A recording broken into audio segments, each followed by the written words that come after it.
Hello दोस्तों, स्वागत है आपका इस चैनल स्मार्ट जीरो के एक नई वीडियो जिसमें हम बेसिकली बात करेंगे एक बल्ब के बारे में कि वो ग्लो कैसे करता है, उसका स्ट्रक्चर क्या है। जनरल स्टूडेंट आगे बढ़ते हैं। जनरल स्टूडेंट आप सभी ने कुछ बहुत सारे टाइप्स के बल्ब देखे होंगे, फिर लाइट देखे होंगे, और जैसे आप अभी अपनी स्क्रीन पे देख रहे हो वो सब डिफरेंट बल्ब्स के टाइप्स हैं। जनरली नॉर्मल बल्ब कुछ इस तरीके के दिखाई देते हैं। वो बेसिकली आप सभी के माइंड में इसे देखकर कुछ क्वेश्चन तो आते ही होंगे कि ये काम कैसे करता है, ये ग्लो कैसे करता है। कॉमनली इसका कुछ ऐसे कॉम्प्लेक्स स्ट्रक्चर या फंक्शन नहीं है।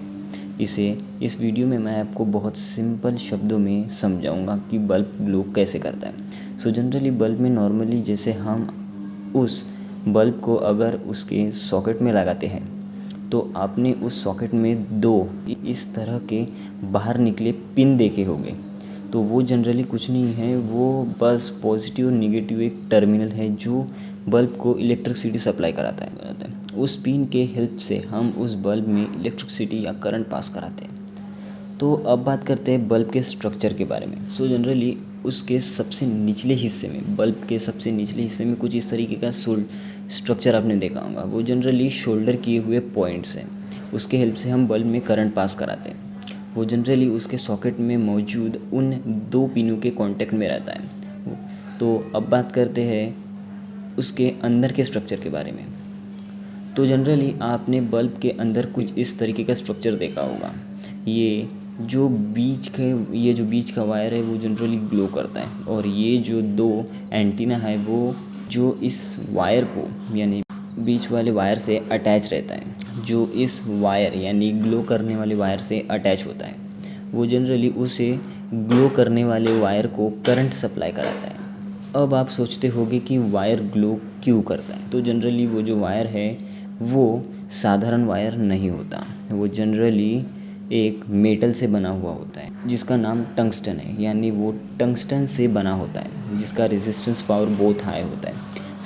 टंगस्टन एक ऐसा मेटल है जिसका रेजिस्टिविटी और रेजिस्टेंस पावर बहुत हाई होता है, ज़्यादा होता है as compare to the normal wire. और ज़्यादा रेजिस्टेंस और ज़्यादा रजिस्टर पावर होने के कारण जब करंट उससे पास होता है तो वो जनरली टंगस्टन का वायर हीट होता है, वो जनरली हीट होता है, गर्म होता है और ग्लो करना लग जाता है। It generate heat during the duration of current flowing through it. Generally resistance और ज़्यादा रेजिस्टेंस वाले मटेरियल ज़्यादा हीट होते हैं एट हाई टेम्परेचर, और वो ज़्यादा हीट होने के कारण एक रेड कलर का रूप ले लेते हैं। यानी वो गर्म होकर रेडिश हो जाते हैं, यानी वो रेडिश कलर हो जाते हैं और फिर वो लाइट इमिट करते हैं। जनरली लाइट इमिटिंग की प्रोसेस आपको समझ गई होंगी। अब बात करते हैं उस बल्ब के अंदर मौजूद क्या होता है। तो जनरली ये सब जो मैंने आपको पहले बताया कि ये सब स्ट्रक्चर उसके अंदर मौजूद होता है, और उस बल्ब के अंदर जो खाली स्पेस है, आजू बाजू की जो स्पेस होती है वो जनरली वैक्यूम होता है, उसमें कोई भी प्रकार की एयर भरी नहीं जाती, वो जनरली वैक्यूम होता है, वहाँ कोई भी एयर नहीं होती। जनरली आप सभी लोग जानते हैं कि जब गर्म वस्तु को जलने के लिए एयर की ज़रूरत होती है।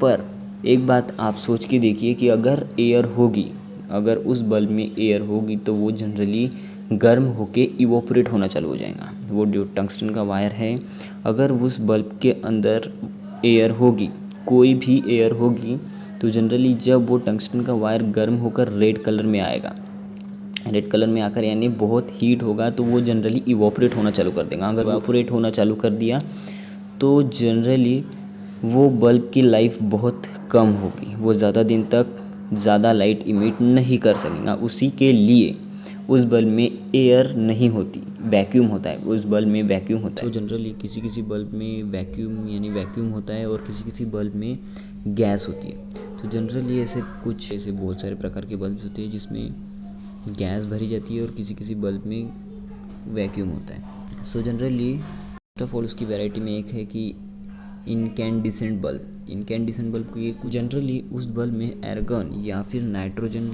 गैस भरी जाती है, क्योंकि ये दोनों गैस एक ऐसी गैस है जो उस फिलामेंट को इवोपरेट होने से रोकता है।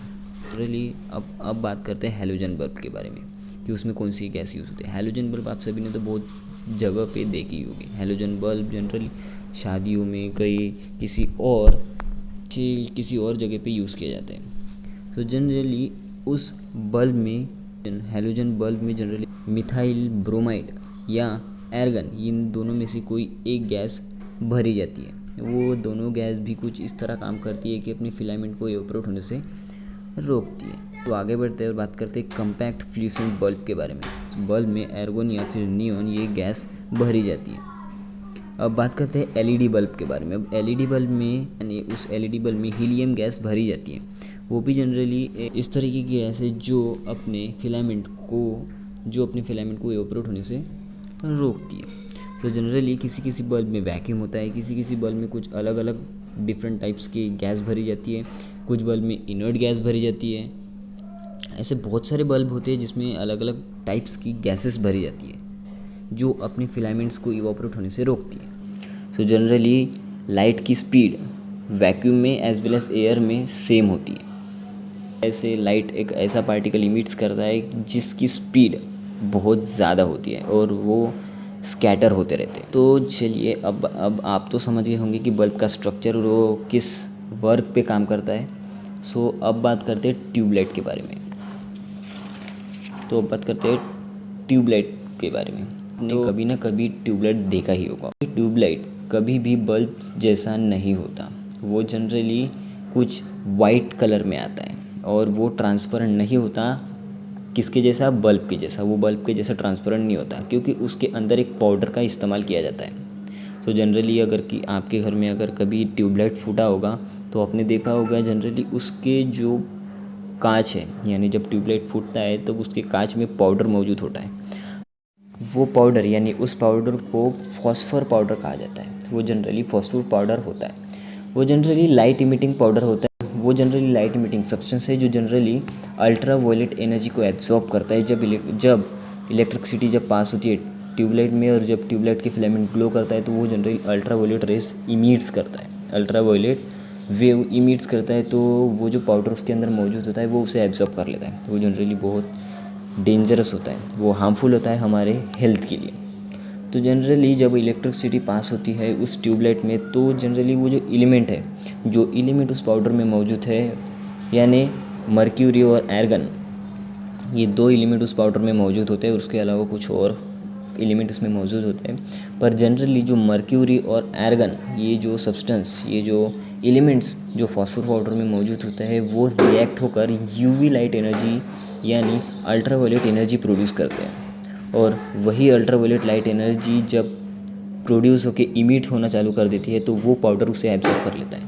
वो फॉस्फोर पाउडर उस यूवी एनर्जी को एब्जॉर्ब कर लेता है। तो अगर वो एब्जॉर्ब नहीं करेगा तो वो जनरली हमारे हेल्थ के लिए बहुत हार्मफुल साबित हो सकता है। सो जनरली आप सभी को ये समझ गया होगा कि एक तो बल्ब ग्लो कैसे करता है और ट्यूबलाइट का स्ट्रक्चर भी समझ गया होगा।